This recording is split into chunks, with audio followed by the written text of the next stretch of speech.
بسم الله الرحمن الرحيم إن الحمد لله نحمده ونستعينه ونستغفره ونعوذ بالله من شرور أنفسنا ومن سيئات أعمالنا من يهده الله فلا مضل له ومن يضلل فلا هادي له وأشهد أن لا إله إلا الله وحده لا شريك له وأشهد أن محمدا عبده ورسوله قال الله عز وجل يا أيها الذين آمنوا اتقوا الله حق تقاته ولا تموتن إلا وأنتم مسلمون فإن أصدق الحديث كتاب الله وخير الهدي هدي محمد عليه الصلاة والسلام وشر الأمور محدثاتها وكل محدثة بدعة وكل بدعة ضلالة وكل ضلالة في النار أما بعد அன்பார்ந்த அல்லாஹ்வின் நல்லடியார்களே, வாராந்திர இந்த மார்க்க விளக்க வகுப்பிலே இன்றைய சந்தர்ப்பத்திலே உங்களுக்கு முன்னால் உண்மைக்கும் பொய்க்கும் மத்தியில் நாம் என்ற ஒரு தலைப்பில் ஒரு சில விடயங்களை இங்கே பேச இருக்கின்றேன். இந்த தலைப்பை பார்க்கும்போது உங்களுக்கு வித்தியாசமாக இருக்கலாம். ஆனால் பொதுவாக இதில் நான் நாடக்கூடிய அல்லது சொல்லப்படக்கூடிய விடயம் என்னவென்று சொன்னால், இன்றைய இந்த கால சூழ்நிலையில் பொதுவாக இந்த ரபியுல் அவ்வல் இந்த மாதத்திலே எமது சமூகத்திலே நடக்கிற அந்த விடயங்களை நாங்கள் அறிந்திருக்கின்றோம். அப்போ இதிலே நாங்கள் எது உண்மையானது, அதே போன்று எது பொய்யானது, அதே போன்று இதில் நாங்கள் எப்படி எல்லை மீறி போகின்றோம், அதே போன்று அதில் எப்படி நாங்கள் நடந்து கொள்ள வேண்டும் என்பதை சுட்டி காட்டுவதுதான் இதனுடைய முக்கியமான ஒரு நோக்கமாக இருக்கின்றது. அன்பார்ந்த அல்லாஹ் நல்லடியார்களே, பொதுவாக அல்லாஹு தாலா மனிதர்களை படைத்து இந்த உலகத்திலே எங்களை வாழ வைத்திருக்கின்றான். எல்லா மனிதர்களிடத்திலும் அல்லாஹு தாலா பொதுவாக இந்த ஒரு ஆசையை, ஒரு அன்பை, ஒரு நேசத்தை அல்லாஹு தாலா வைத்திருக்கிறான். ஒரு மனிதனுக்கு பொதுவாக இன்னொன்றின் மீது என்ன செய்யும், அன்பு இருக்கும், பாசம் இருக்கும். இது அல்லாஹ் தாலா பொதுவாக இயற்கையிலே இருக்கிறது. இது எல்லோருக்கும் உண்டு. அது எனக்கும் உள்ளது, உங்களுக்கும் உள்ளது. அது சில நேரம் நாங்கள் இன்னொரு மனிதனை நேசிக்கலாம், அன்பு வைக்கலாம். அதே போன்று சில நேரம் சிலர் என்ன செய்வார்கள், சில செல்ல பிராணிகளை விரும்புவார்கள், சிலர் வாகனங்களை நேசிப்பாங்க. இப்படி ஒவ்வொருடைய அந்த நேசங்களும் வித்தியாசமாக இருக்கும். ஆனால் ஏதோ ஒரு வகையில் ஒவ்வொருவரும் ஏதோ ஒரு வகையில் இன்னொருவரை நேசிக்கக்கூடியவர்களாக இருக்கின்றோம். இப்போ கணவனை பொறுத்தவரை மனைவியை நேசிக்கக்கூடியவர்களாக, மனைவி கணவனை நேசிக்கக்கூடியவர்களாக, அதே போன்று பொருளாதாரத்தை நேசிக்கக்கூடியவர்களாக, இப்படி பலதரப்பட்ட அமைப்பிலே நாங்கள் இருக்கின்றோம். இதை அல்லாஹு தஆலா அல் குர்ஆனில் சொல்லும்போது சூரா ஆல் இம்ரானுடைய 14வது வசனத்திலே சொல்லி காட்டுகின்றான். ஜுய்யின லின்னாசி ஹுப்பு ஷஹவாத்தி மினன் நிசாஇ வல் பனீன வல் கனாத்தீரில் முக்கன்தரதி. அல்லாஹு தாலா மனிதர்களுக்கு அலங்காரப்படுத்தி வைத்திருக்கின்றான், அவருக்கு அலங்காரமாக காட்டியிருக்கின்றான். பெண்கள், அதே போன்று மினன் நிசா வல் பனீன் பிள்ளைகள், அதே போன்று வல் கனாத்தீரில் முக்கன்தரா சொத்து செல்வங்கள், அதே போன்று தங்கம் வெள்ளி, இவைகள் எல்லாவற்றையிலும் அல்லாஹு தாலா மனிதர்களுக்கு என்ன செய்தான், இவைகளை அலங்காரமாக காட்டியிருக்கின்றான். அப்போ அதை விரும்புகிற அந்த ஒரு பக்குவம் அல்லது அந்த ஒரு இயற்கையான தன்மை மனிதர்களிடத்தில் இருக்கிறது என்பதை அல்லாஹு தாலா என்ன செய்கின்றான், சொல்லி காட்டுகின்றான். அப்போ பொதுவாக நாங்கள் ஒருவரை ஒருவர் நேசிப்பது, இன்னொன்றை நேசிப்பது என்பது எங்களுடைய இயற்கையோடு சம்பந்தப்பட்ட ஒன்று. அப்போ மனிதன் என்று வந்தால் அந்த ஒரு பண்பு இருக்கும் என்பதை இஸ்லாம் எங்களுக்கு சொல்லி காட்டுகின்றது. ஆனால் இதில் இப்போ நாங்கள் நபி ஸல்லல்லாஹு அலைஹி வஸல்லம் அவர்களுடைய நேசத்தை பொறுத்தவரையில் நாங்கள் ஏனைய மனிதர்களை நேசிப்பது போன்று அல்ல நபிகளாரை நேசிப்பது. இப்போ நாங்கள் இன்னொருவரை, இப்போ என்னுடைய பெற்றோரை நேசிப்பது, என்னுடைய பிள்ளைகளை நேசிப்பது, அல்லது இன்னொரு மனிதரை அல்லது தங்கம் வெள்ளிகளை நேசிப்பது போன்றல்ல அல்லாஹ்வுடைய தூதரை நேசிப்பது. அப்போ அது கொஞ்சம் வித்தியாசமானது. அது கொஞ்சமல்ல, முழுமையாகவே வித்தியாசமானது. ஏனென்று சொன்னால் இப்போ அல்லாஹ்வுடைய தூதரை நேசிப்பது என்பது அது ஈமானுடைய ஒரு பகுதி, அப்படிதானே?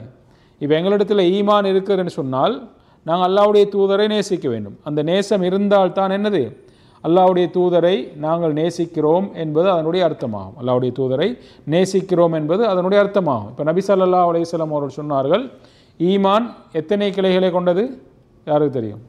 ஈமான், நபி ஸல்லல்லாஹு அலைஹி வஸல்லம் அவர்கள் ஒரு ஹதீஸ் சொன்னாங்க, ஈமான் இத்தனை கிளைகளை எத்தனைன்னு சொன்னாங்க, 70 கிளைகள். ஈமான் அல் ஈமானு பிதுஉன் வஸபூன ஷுபா. ஈமான் என்பது 70 சொச்சம் கிளைகளை கொண்டது. அதில் உயர்ந்தது எது? அது உயர்ந்தது ஃபஅலாஹா லா இலாஹ இல்லல்லா. அப்போ அதாவது நாங்கள் அல்லாவை ஏற்றுக்கொள்வது. இப்போ லா இலாஹ இல்லான்னு சொல்லி அல்லாவை ஏற்றுக்கொள்வது இதுதான் ஈமானில் உயர்ந்தது. அதுனாகா இமாத்தத்துல் அதா அனித்தரிக். சரியா? அதில் ஆகவும் தாழ்ந்த நிலையில் உள்ளது தான் எது?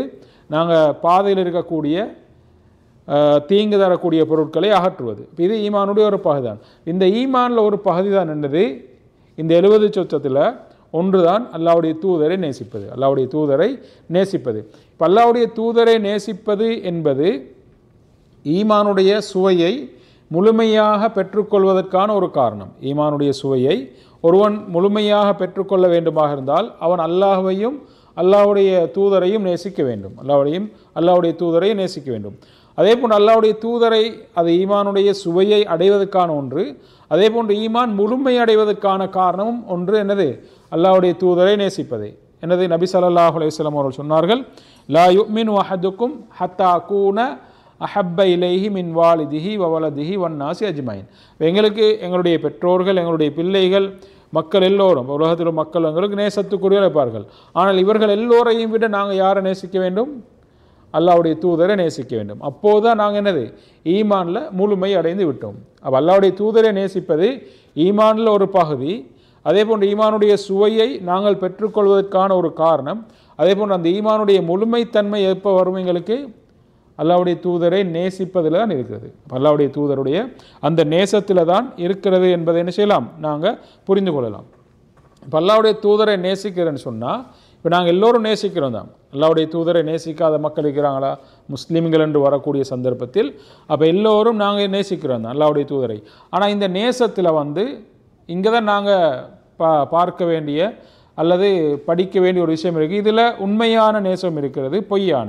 அதே போன்று எல்லை மீறிய நேசமும் இருக்கிறது. அதே போன்று எல்லை குறைந்த, அதே அறவே இல்லாத அந்த நேசம் இருக்கிறது. அப்போ இது எல்லாத்துக்கும் மத்தியில் நாங்கள் இருக்கணும். இதில் உண்மைக்கு அப்பால் உள்ள பொய் கலந்த அந்த நேசம் அல்லது எல்லை மீறிய நேசங்கள் இல்லாமல் நாங்கள் மத்திய நிலையில் இருந்து அல்லாஹ்வுடைய தூதரை எப்படி நேசிப்பது என்பதைத்தான் நாங்கள் என்ன செய்யணும்? ஒவ்வொருவரும் கட்டாயமாக நாங்கள் தெரிந்து கொள்ள வேண்டும். நாங்கள் இன்றைக்கு எல்லை மீறிய அந்த நேசம் இருக்கிறது. ஆனால் அந்த நேசத்தில் நாங்கள் எல்லை மீறி போனதனால்தான் இன்றைக்கு என்னது? வேறு விதமான கலாச்சார தாக்கங்கள் எல்லாம் எங்களுக்கு மத்தியில் வந்திருக்கிறது. அப்போ இதனால் தான் நாங்கள் அறிந்து கொள்ள வேண்டிய விஷயம், அல்லாஹ்வுடைய தூதரை நாங்கள் மஹப்பத் அன்பு வைக்க வேண்டும். ஆனால் அதில் நாங்கள் என்ன செய்யக்கூடாது? எல்லை மீறி போகக்கூடாது. அதே போன்று மிகவும் தாழ்ந்த நிலைக்கு என்ன செய்யக்கூடாது? அல்லாஹ்வுடைய தூதரை இறக்கவும் கூடாது என்பதில் நாங்கள் என்ன செய்யணும்? கவனமாக இருக்கணும். அப்போ இந்த ரெண்டுக்கும் இடைப்பட்ட நிலையில் இருந்து தான் நாங்கள் என்ன செய்யணும்?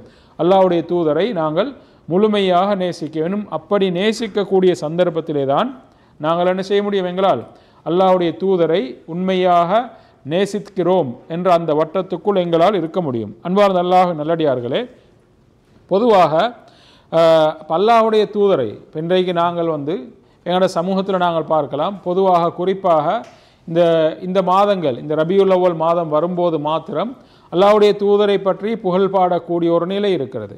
அல்லாஹ்வுடைய தூதருடைய புகழை நாங்கள் சொல்வதற்கு முன்னால், புகழ் பாடுவதற்கு முன்னாலே அல்லாஹு தாலா அவருடைய புகழை உயர்த்தி வைத்திருக்கிறான். அல்லாஹு தாலா என்ன செய்திருக்கிறான்? நாங்கள் ரசூலுல்லாஹ்வோட புகழை சொல்லித்தான் உயர்த்த வேண்டும் என்பதல்ல. அல்லாஹ்வுடைய தூதருடைய அந்த புகழ்களை சொல்லி, அவருடைய சிறப்புகளை சொல்லி நாங்கள் புகழ வேண்டும் என்பதல்ல. ஆனால் அல்லாஹு தாலா என்ன செய்திருக்கிறான்? அல்லாஹு தாலா அவன் அல்லாஹ்வுடைய தூதருடைய புகழை உயர்த்தி வைத்திருக்கிறான். இப்போ அலம் நஷ்ரஹ் என்ற சூறாவில் நாங்கள் அலம் நஷ்ரஹ் லக சத்ரக் வவதஅனா அன்க விஸ்ரக் அல்லதி அன்கல லஹ்ரக் வரஃபஅனா லக திக்ரக். அல்லாஹ் தாலா என்ன சொல்கிறான்? வரஃபஅனா லக திக்ரக். நபியே, உங்களுடைய புகழை என்ன செய்திருக்கிறோம்? நாங்கள் உயர்த்தி வைத்திருக்கிறோம். அப்போ அல்லாஹ்வுடைய தூதருடைய புகழை அல்லாஹ் தாலா என்ன செய்திருக்கிறான்? உயர்த்தி தான் வைத்திருக்கிறான். அதில் எந்த விதமான மாற்றமும் இல்லை. இப்போ நாங்கள் ஒவ்வொரு நாளும் என்ன செய்கிறோம்? தொழுகைக்காக அதான் சொல்கின்றோம், அப்படி தானே? தொழுகைக்காக அதான் சொல்கின்றோம். அப்போ உலகத்தில் எல்லா இடங்களும் என்ன செய்யப்படுது? அதான் சொல்லப்படுது. இந்த அதானுடைய சந்தர்ப்பத்தில் நாங்கள் அடிக்கடி செய்மடுக்கக்கூடிய வார்த்தை தான் என்ன? அஷ்ஹது அல்லா இலாஹ இல்லல்லாஹ் அஷ்ஹது அன்ன முஹம்மதர் ரசூலுல்லாஹ். அப்போ இதை விட ஒரு புகழ் தேவை அல்லாஹ்வுடைய தூதருக்கு? அப்போ இந்த உலகத்தில் அடிக்கடி இந்த வார்த்தை என்ன செய்யப்படுது? உச்சரிக்கப்பட்டு கொண்டு தான் இருக்குது. நேர வித்தியாசங்கள், கால வித்தியாசங்களுக்கு ஏற்ப ஒவ்வொரு இடங்களிலும் அதான் சொல்லிக்கொண்டு தான் இருக்கிறார்கள். அப்படி என்றால் அல்லாஹ்வுடைய தூதருடைய இந்த நாமம் இந்த உலகத்தில் ஒவ்வொரு நொடிக்கு பொழுது என்ன செய்யப்படுது, அங்கே சொல்லப்பட்டு கொண்டு தான் இருக்கிறது. அப்போ இதான் அல்லாஹ் தஆலா என்ன சொல்கிறான், வரஃபஅனா லக திக்ரக், அல்லாஹ்வுடைய தூதருடைய புகழை நாங்கள் என்ன செய்திருக்கிறோம், நாங்கள் உயர்த்தி இருக்கின்றோம் என்று அல்லாஹு தாலா சொல்கின்றான். அப்போ அதற்கு ஒரு சான்றாக நாங்கள் என்ன செய்யலாம், இதை பார்க்கலாம். அப்போ அல்லாஹு தாலா அவனுடைய தூதரை மிகவும் உயர்வான ஒரு இடத்திலே வைத்திருக்கின்றான். இதே போன்று அல்லாஹு தாலா நபி ஸல்லல்லாஹு அலைஹி வஸல்லம் அவர்களுடைய அந்த அந்தஸ்தை உயர்த்தி இருப்பதை பற்றி எங்களுக்கு சொல்லும்போது அல்லாஹு தாலா சொல்கிறான், சூரத்து நூருடைய 63வது வசனத்திலே, லா தஜஅலு துஆ அர் ரசூலி கதுஆஇ பஅதுக்கும் பஅலா, பெரும்பாலும் நாங்கள் அறிந்திருக்கலாம்.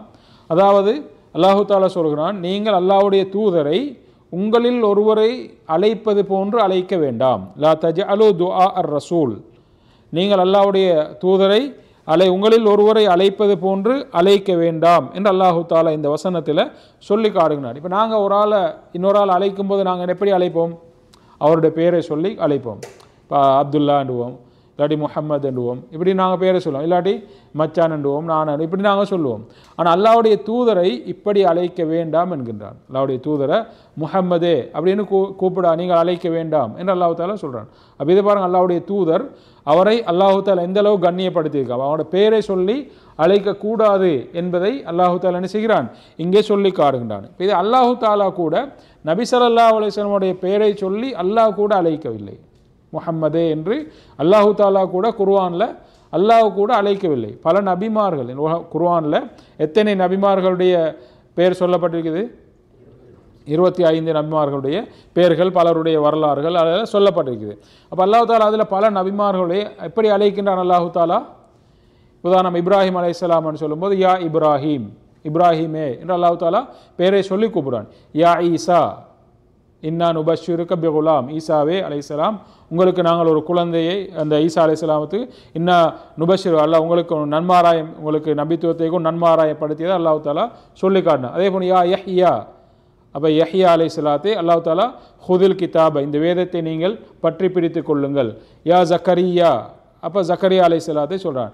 இப்படி பல நபிமார்கள் அல்லாஹு தாலா பெயரை சொல்லி அழைக்கின்றான். ஆனால் இங்கேயும் அல்லாஹ்வுடைய தூதர் யா முஹம்மதே, யா முஹம்மது என்று எங்கே செய்யல அல்லாஹு தாலா அழைக்கவில்லை. அப்போ அல்லாஹு தாலா கூட அந்த சுன்னாவை அவனும் அதை எங்களுக்கு காட்டுகின்றான்.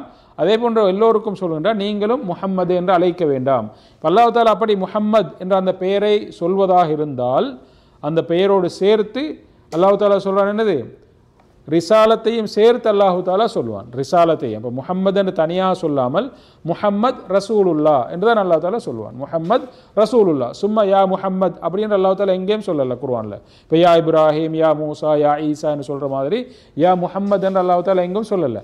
அல்லாஹ் தாலா சொல்கிறான் என்னது, முஹம்மது என்று வந்தால் ரசூலுல்லா, அப்படி என்ற அந்த ரிசாலத்தையும் சேர்த்து தான் அல்லாஹு தாலா அங்கே சொல்கிறான். இப்போ இது அல்லாஹ்வுடைய தூதருடைய ஒரு உயர்ந்த, அல்லாஹு தாலா அவரை உயர்த்தி வைத்திருக்கிறான் என்பதற்கான ஒன்றாக நாங்கள் பார்க்கலாம். எனவே அன்பார்ந்த சகோதரர்களே, அப்போ இது அல்லாஹ்வுடைய தூதரை அல்லாஹு தாலா எங்களுக்கு அவன் மிக உயர்ந்த இடத்திலே வைத்திருக்கின்றான்.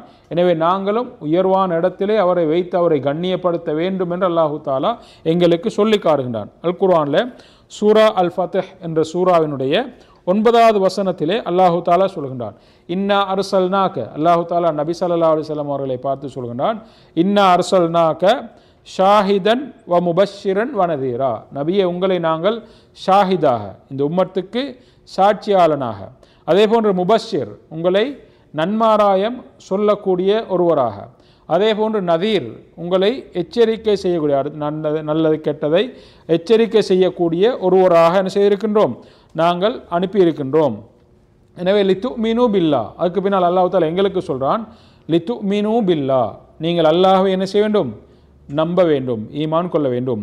அதே போன்று லித்து மீனு பில்லாஹி வத்து அஸ்ஸிரூஹு, அல்லாஹ் தாலா சொல்கிறான் நீங்கள் அல்லாஹ்வை நம்ப வேண்டும், அதே போன்று அல்லாஹ்வுடைய தூதரை கண்ணியப்படுத்த வேண்டும். அதே போன்று வத்து அஸ்ஸிரூஹு வத்து வக்கிருஹு, நீங்கள் அவரை கண்ணியப்படுத்த வேண்டும், அவரை சங்கைப்படுத்த வேண்டும் என்று அல்லாஹு தாலா எங்களுக்கு சொல்கின்றான். இப்போ அல்லாஹு தாலா நபிகளாருடைய புகழை உயர்த்தி வைத்திருக்கின்றான்.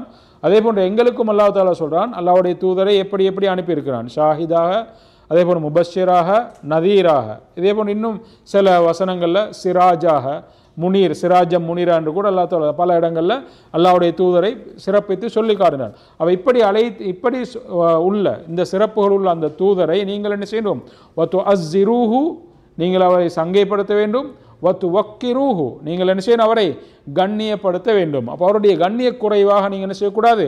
நடக்கக்கூடாது. எனவே அவரை பேர் சொல்லி அழைக்க வேண்டாம். நீங்கள் என்ன செய்யணும்? அல்லாஹ்வுடைய தூதரை இது இந்த வசனத்தில் தொடரல, அந்த நான் மேலுள்ள வசனத்தோடு தொடர்படுத்தி நான் சொல்கிறது. அப்போ அதனால் அல்லாஹ் தஆலா சொல்கிறார், அப்போ நீங்கள் அவரை கண்ணியப்படுத்தணும், அவரை நீங்கள் சங்கைப்படுத்த வேண்டும். எனவே நீங்கள் அவரை என்ன செய்யணும்? பேரை சொல்லி அழைக்க வேண்டாம். நீங்கள் அவர் அழைக்கும் போது ரசூலுல்லா, யார் ரசூல், சஹாபாக்கள் எப்பயும் அப்படி தான் கூப்பிடுவாங்க, யார் ரசூலல்லா இல்லது அபுல் காசிம் அப்படி என்றுதான் என்ன செய்வாங்க? அவங்க அழைப்பார்கள் என்பதை நாங்கள் பார்க்கலாம். இதெல்லாம் அல்லாஹ்வுடைய தூதருக்கு அல்லாஹு தாலா கொடுத்திருக்கின்ற ஒரு சிறப்பு. இதே போன்று அல்லாஹ்வுடைய தூதரை பற்றி அல்லாஹு தாலா நாங்கள் அறிந்திருக்கின்றோம். வமா அர்சல்நாக, சொல்லுங்க, வமா அர்சல்நாக ரஹ்மத்தல் லில் ஆலமீன். அப்போ அவர் ரஹ்மத்துல் லில் ஆலமீன். அதே போன்று வமா அர்சல்நாக இல்லா காஃபத்தல் லின்னாஸ், அப்போ மனித சமுதாயத்துக்கு அவரை தூதராக. அதே போன்று மனிதர்கள் இந்த உலகத்துக்கு அல்லாஹு தாலா ரஹ்மத்துல் லில் ஆலமீனாக அனுப்பியிருக்கிறார். அப்போ அந்த ரஹ்மத் இப்போ எங்களுக்கு இருக்குதா? எங்களுக்கு இல்லை அந்த ரஹ்மத். சஹாபாக்கள் அந்த ரஹ்மத்தை அனுபவிச்சாங்க, அந்த ரஹ்மத்தை நேரடியாக கண்கூடாக கண்டாங்க, அனுபவிச்சாங்க. அந்த ரஹ்மத்தினுடைய பிரதிபலன் தான் என்ன? அல்லாஹு தாலா அல் குர்ஆனில் கூட சொல்லி காட்டுகின்றான். சூரா அன்ஃபாலுடைய 33வது வசனத்தில், வமா கான அல்லாஹு லியுஅذிபஹும் வ அன்த ஃபீஹிம், அல்லாஹ்வுடைய தூதர் ரஹ்மத்துல் லில் ஆலமீன். அப்போ அல்லாஹ்வுடைய தூதர் இருக்கும்போதே அவருடைய ரஹ்மத் எப்படி இருந்தது என்பது இந்த வசனத்தில் சொல்லும்போது, நபியே நீங்கள் இருக்கும்போது இந்த சமுதாயத்தை ஒட்டுமொத்தமாக நாங்கள் அழிக்க மாட்டோம். இந்த சமுதாயத்தை வமா குன்னா முஅذிபி வமா குன்னா வமா கான அல்லாஹு லியுஅذிபஹும் வ அன்த ஃபீஹிம், நீங்கள் இருக்கும்போது. அப்போ நபிகளாரை பார்த்து அல்லாஹ் தஆலா சொல்கிறான், நீங்கள் இந்த சமுதாயத்தில் இருக்கும்போது நாங்கள் இவர்களை முழுமையாக அழிக்க மாட்டோம் என்று அல்லாஹ் தஆலா சொல்கிறான். அப்போ இது அல்லாஹ்வுடைய தூதருடைய ரஹ்மத். அப்போ அன்றைய காலத்தில் அது யாராக இருந்தாலும், முழுமையாக காஃபிர்களாக இருந்தாலும் யாராக இருந்தாலும் அல்லாஹ் என்ன செய்ய மாட்டான்? அது அல்லாஹ்வுடைய தூதர் இருப்பதே ஒரு ரஹ்மத், அதுவே ஒரு ரஹ்மத். ஏன்னா அந்த ரஹ்மத்துக்கு அல்லாஹ் தஆலா கொடுக்கின்றது என்னது? முழுமையாக அந்த சமுதாயத்தை என்ன செய்ய மாட்டான்? அல்லாஹ் தஆலா அழிக்க மாட்டான். அப்போ இது அந்த ரஹ்மத்துடைய பிரதிபலிப்பு. அதை அந்த சஹாபாக்கள் என்ன செய்தார்கள்? யதார்த்தமாக கண்டார்கள். அப்போ இந்த அளவுக்கு அல்லாஹு தாலா அல்லாஹ்வுடைய தூதரை உயர்த்தி வைத்திருக்கிறான் என்பதை நாங்கள் பார்க்கலாம். எனவே அன்பார்ந்த சகோதரர்களே, அப்போ இப்படிப்பட்ட இந்த அல்லாஹ்வுடைய தூதரை நாங்கள் எப்படி நேசிக்க வேண்டும் என்பதிலே தான் மிகவும் கவனமாக இருக்க வேண்டும். இப்போ இந்த சஹாபாக்கள் அல்லாஹ்வுடைய தூதரோடு அன்றைய காலத்திலே அவர்களோடு ஒன்றாக வாழ்ந்தவர்கள், அவரை நேசித்தவர்கள், அவரை ஏற்றுக்கொண்டவர்கள். அப்போ அவர்களுடைய நேசம் எப்படி இருந்தது என்பதை நாங்கள் என்ன செய்யலாம்? நாங்கள் ஹதீஸ்கள் மூலமாக நாங்கள் அறிந்து கொள்ளலாம். அல்லாஹ்வுடைய தூதருடைய காலத்தில் அவர்கள் ஏற்றுக்கொண்ட முஸ்லீம்கள் நாங்கள் எப்படி சொல்கிறோம்? சஹாபாக்கள், சஹாப பெண்மணிகள். அப்போ இவர்கள் அல்லாஹ்வுடைய தூதர் மீது வைத்தோ நேசம் எப்படி, அந்த நேசத்தை மையமாக வைத்துத்தான் நாங்கள் என்ன செய்ய வேண்டும்? எங்களுடைய அந்த நேசத்தை நாங்கள் என்ன செய்ய வேண்டும்?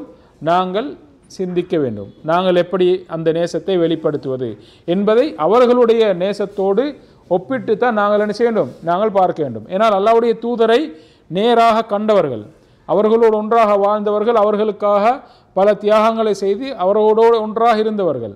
அப்போ அப்படிப்பட்ட சஹாபாக்கள் எந்த அளவுக்கு நேசித்தார்கள்? அப்போ அதை விட மீறி எங்களால் நேசிக்க முடியாது, அப்படி தானே? அதையும் தாண்டி எங்களால் நேசிக்க முடியுமா? நேசிக்க முடியாது. அவர்களை விட எங்களால் நேசிக்க முடியாது. எனவே தான் நாங்கள் அந்த சஹாபாக்கள் அல்லாஹ்வுடைய தூதரை எந்த அளவுக்கு நேசித்தார்கள் என்பதை நாங்கள் சரியான முறையில் நாங்கள் புரிந்து கொள்ள வேண்டும். பொதுவாக எல்லா ஹதீஸ் கிரந்தங்களையும் நாங்கள் எடுத்து பார்க்கும்போது அங்கே எல்லா இமாம்களும் ஒரு தலைப்பை கொண்டு வருவார்கள். மனாகிபு சஹாபா, சஹாபாக்களுடைய சிறப்புகள் அப்படின்ற ஒரு சில நிறைய சஹாபாக்களை அங்கே குறிப்பிட்டு அவருடைய சிறப்புகளை சொல்வார்கள். அதில் என்ன செய்யும்? எல்லா சஹாபாக்களுடைய பெரும்பாலும் வரலாறுகள், அவர்கள் செய்த தியாகங்கள் இப்படி நிறைய இருக்கும். அப்போ இவைகளை நாங்கள் படிக்கும்போது இவர்கள் அல்லாஹ்வுடைய தூதரை எந்த அளவுக்கு நேசித்திருக்கின்றார்கள், என்னென்னலாம் செய்திருக்கிறார்கள் என்பதை நாங்கள் என்ன செய்யலாம்? அறிந்து கொள்ளலாம். இதில் நாங்கள் பார்க்கலாம். முதலாவது, இந்த உம்மத்தினுடைய அல்லாஹ்வுடைய தூதருக்கு அடுத்ததாக இருக்கக்கூடிய சஹாபியார் அபூபக்கர் ரதியல்லாஹு அன்ஹு. அல்லாஹ்வுடைய தூதருக்கு அடுத்ததாக அவரையே மக்கள் என்ன செய்வார்கள்? அவர்தான் ஈமானில் மிகவும் பலமானவர். அவருக்கு அடுத்தது அல்லாஹ்வுடைய தூதர், அவர்தான் இஸ்லாத்தினுடைய இந்த உம்மத்தினுடைய ஹலீஃபாவும்.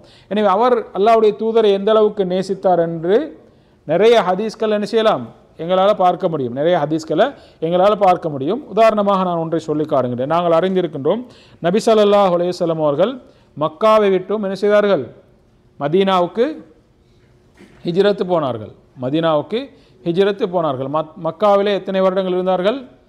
13 வருடங்கள். அப்போ அதனுடைய கடைசி பகுதியில் என்ன செய்தார்கள்? மக்காவை விட்டும் அவங்க 13வது ஹிஜ்ரி அந்த ஆண்டில் நபித்துவத்தின் 13வது ஆண்டில் அவங்க என்ன செய்கிறாங்க? மக்காவிலிருந்து மதீனாவை நோக்கி போகிறாங்க. நாங்கள் அந்த சம்பவத்தை அறிந்திருக்கின்றோம். இந்த ஹிஜ்ரத் போகக்கூடிய வழியில் நபி ஸல்லல்லாஹு அலைஹி வஸல்லம் அவர்களும் அபூபக்கர் ரலியல்லாஹு சௌர் என்று சொல்லக்கூடிய அந்த குகையில் போய் என்ன செய்கிறாங்க?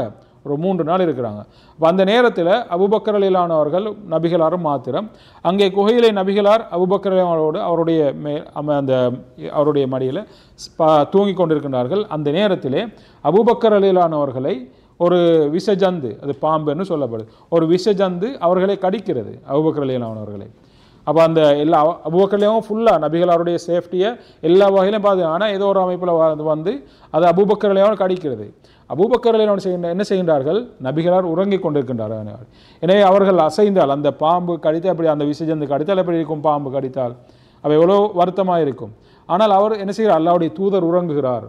அவருடைய அந்த உறக்கம் கெட்டுவிடக்கூடாது என்பதற்காக அவர் அதை பொறுத்து கொண்டு தன்னை அந்த விஷஜந்து கடித்தும் அதை பொறுத்து கொண்டு அவர் என்ன செய்தார்? அப்படியே அமைதி. அதற்கு பின்னால் நபிகள் விழித்ததன் பின்னால் தான் தூங்கி எழுந்து பார்க்கின்றார்கள் இந்த நிலைமை. உடனே அவர்கள் தங்களுடைய உமிழ்நீரை எடுத்து அங்கே அந்த பாம்பு கடித்த இடத்தில் வைத்து அவர்கள் துவா ஓதினார்கள். அந்த செய்தார்கள், அவர்கள் அல்லாஹ்வுடைய பெயரை சொல்லி ஓதினார்கள்.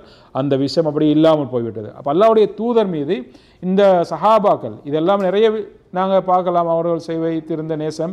ஆனால் இது ஒரு சாதாரண ஒரு உதாரணம். அல்லாஹ்வுடைய தூதர் அவர் உறங்கிக் கொண்டிருக்கின்றார். அவருடைய உறக்கம் கெட்டுவிடக்கூடாது என்பதற்காக தன்னை அந்த விஷஜந்து கடித்தும் அல்லாஹ்வுடைய தூதருக்கு எந்த விதமான தடங்கமும் அந்த உறக்கத்துக்கு தடங்கம் வரக்கூடாது என்பதற்காக அவர்கள் என்ன செய்தார்கள்? அதை பொறுத்து கொண்டிருந்தார்கள் என்ற செய்தியை நாங்கள் பார்க்கலாம். இதே போன்று நபி ஸல்லல்லாஹு அலைஹி வஸல்லம் அவர்கள் மதீனாவை விட்டும் மக்கா விட்டு மதீனாவுக்கு ஹிஜ்ரத் போகிறாங்க. அப்போ அந்த நேரத்தில் அந்த மதீனாவுடைய பெயர் எப்படி இருந்தது? பழைய பெயர் என்ன? அதனுடைய யஸ்ரிப் என்ற பெயர் தான் இருந்தது. ஏன்னா ரசூல் ஸல்லல்லாஹு அலைஹி வஸல்லம் அவர்கள் அந்த ஹிஜ்ரத்துடைய பாடத்தில் எல்லாம் சொல்லுவாங்க, நான் ஹிஜ்ரத் போவதாக கனவுல கண்டேன். நான் ஹிஜ்ரத் போவதாக கனவுல அல்லாஹு தஆலா எனக்கு காட்டினான். ஃபதஹப வஹலி இலா அன்னஹு யமாமா, அது யமாமா பகுதி என்று நான் யோசித்து கொண்டிருந்தேன். ஏன்னா ஈத்தம் மரங்கள் நிறைந்த ஒரு இடத்துக்கு தான் நபி அவங்க ஹிஜ்ரத் போகிறதாக கனவுல காண்றாங்க. அப்போ அது யமாமா பகுதியாக இருக்கும் என்று அவங்க நினைச்சுக்காங்க. ஆனால் அதனது ஃபைதாகிய யஸ்ரிப் ரசூலுல்லாஹ் சொல்கிறாங்க. ஆனால் இல்லை, அது யஸ்ரிப் என்ற இடம் என்று ரசூலுல்லாஹ் அந்த மதீனாவை சொல்கிறாங்க. அப்போ அது மதீனா என்பது யஸ்ரிப் என்ற பெயர் தான் அது இருந்தது. ஆனால் அந்த பெயர் எப்படி மாறுது? நபிகளாருடைய அந்த ஹிஜ்ரத்து பயணத்துக்கு பின்னால் அந்த யஸ்ரிப் என்ற பெயரை மதீனத்து நபி என்ற அந்த சஹாபாக்கள் நினைச்சினார்கள், அப்படியே மாற்றுங்க. அப்போ அந்த தூதர் மீது இல்லை அன்பு, அந்த சஹாபாக்கள் நபிகளார் மீது அந்த வைத்திருந்த ஒரு அன்பின் வெளிப்பாடாக கூட இதை என்ன செய்யலாம்?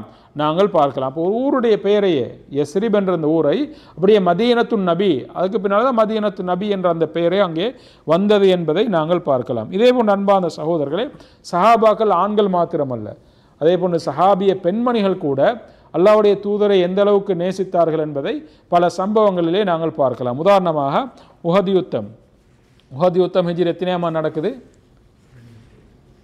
ஹிஜ்ரி 3ஆம் ஆண்டு. ஹிஜ்ரி எத்தனையாம் ஆண்டு? ஹிஜ்ரி 3. ஹிஜ்ரி 2ஆம் ஆண்டு பத்ர் யுத்தம். அப்போ ஹிஜ்ரி 3ஆம் ஆண்டு உஹது யுத்தம் நடக்கிறது. இதில் நிறைய சம்பவங்கள் நிறையா நடக்கிறது. அப்போ இந்த நேரத்தில் அந்த யுத்தத்தில் முஸ்லீம்கள் தரப்பிலும் பல சேதங்கள் ஏற்படுது. முஸ்லீம்கள் தரப்பிலும் என்ன செய்யுது? முஸ்லீம்களுக்கும் பல சேதங்கள் ஏற்படுது. அப்போ இந்த நேரத்தில் ஒரு பெண்மணி, அந்த பெண்ணுடைய அந்த உஹது யுத்தத்தில் முஸ்லீம்களில் பலர் கொல்லப்படுகின்றார்கள். ஒரு பெண்மணி, அவருடைய கணவர் கொல்லப்படுகின்றார், ஷஹீதாக்கப்படுகின்றார். அவருடைய சகோதரன் ஷஹீதாக்கப்படுகின்றார். அவருடைய பிள்ளை ஷஹீதாக்கப்படுகிறார் இந்த உஹது யுத்தத்தில். இமாம் அல் பிதாயா வன் நிஹாயா என்ற நூலில் இந்த செய்தியை நாங்கள் பார்க்கலாம். அப்போ அந்த பெண்மணி, ஆனால் இந்த நேரத்தில் ஒரு செய்தி பரவுது, நபி ஸல்லல்லாஹு அலைஹி வஸல்லம் அவர்கள் மரணித்து விட்டார்கள். நபி ஸல்லல்லாஹு அலைஹி வஸல்லம் அவர்கள் அங்கே அந்த ஏற்பட்ட அந்த குழப்பத்தின் காரணமாக நபிகளார் அங்கே மரணித்து விட்டார்கள் என்ற ஒரு செய்தியையும் பரப்பி விட்டார்கள்.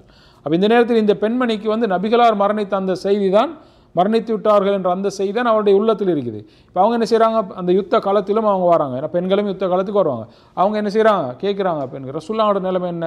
என்று கேட்க. அப்போது அவர் சொல்கிறாங்க, உங்களோட கணவன் மரணித்திருக்கிறார், அவருடைய ரசூல்லாங்க நிலைமை என்ன? கணவன் அதை பற்றி அவர் அலட்டிக் கொள்ளவில்லை. ரசூல்லாவோட நிலைமை என்ன? உங்களுடைய சகோதரன் கொல்லப்பட்டிருக்கிறார். ரசூல்லாவோட நிலைமை என்ன? உங்களுடைய மகன் கொல்லப்பட்டிருக்கிறார். ரசூல்லாவோட நிலைமை என்ன? அவர் ஹைரா இருக்கிறாரு. அப்படி என்று சொன்னதன் பின்னால் தான் அவர்கள் சொல்கின்றார்கள், அல்லாஹ்வுடைய தூதருக்கு பின்னால் குல்லு முசீபத்தின் பாதஹு ஜலல், அல்லாஹ்வுடைய தூதருடைய அவர் உயிரோடு இருக்கிறார் என்ற அந்த செய்தி கேட்டதன் பின்னால் தான் அவர் சொல்கிறாரு, அல்லாஹ்வுடைய தூதர் உயிரோடு இருக்கும்போது எந்த ஒரு பிரச்சனையே அல்ல, எந்த ஒரு பிரச்சனையே அல்ல. கணவன் மரணித்ததோ, சகோதரன் மரணித்ததோ, பிள்ளை மரணித்ததோ எல்லாம் பெரிய ஒரு இழப்பே அல்ல, பெரிய ஒரு பிரச்சனை அல்ல. அல்லாஹ்வுடைய தூதர் உயிரோடு இருக்கிறார், அதுவே போதும் என்ற அந்த மனோநிலையிலே அந்த பெண்மணி இருந்தார் என்ற செய்தியை நாங்கள் பார்க்கலாம். அப்போ இந்த அளவுக்கு அந்த சஹாபி பெண்மணிகள் கூட என்ன செய்திருக்கின்றார்கள்?